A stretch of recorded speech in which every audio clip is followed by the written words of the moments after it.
Mars, we're trying to do everything with a set of seismic instruments. With a set of instruments, we have wildly optimistic goals for what we can learn about the birth of our solar system just by measuring seismic waves over the course of a couple of years.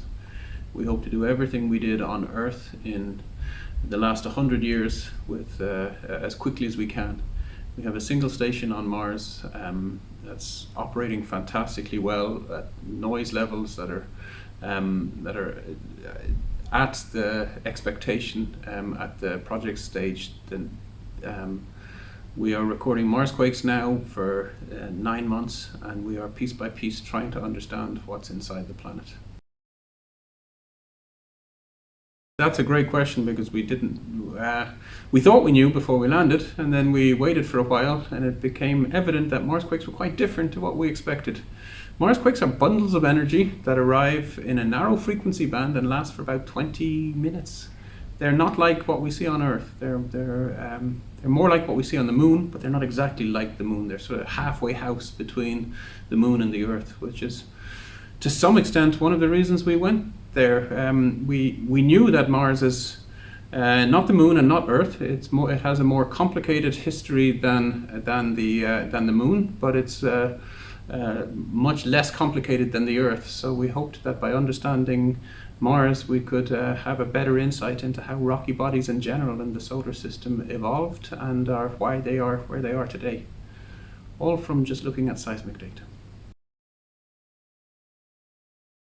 Like how we do on Earth, seismic waves, when you have a seismic event on Earth or on any planet, it emits energy in all directions, and what arrives at your station, however far away it is, it's like a jigsaw puzzle to see what you've seen at your site and try and infer how it passed through the Earth, which layers it went through, how deep it went, what the layers actually do to change the waves that are emitted from the seismic event.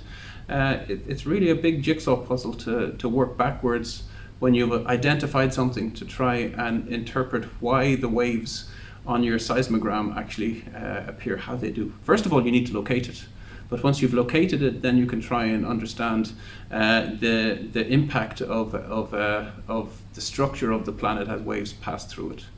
So we're doing a lot of forensic examination with a limited amount of data.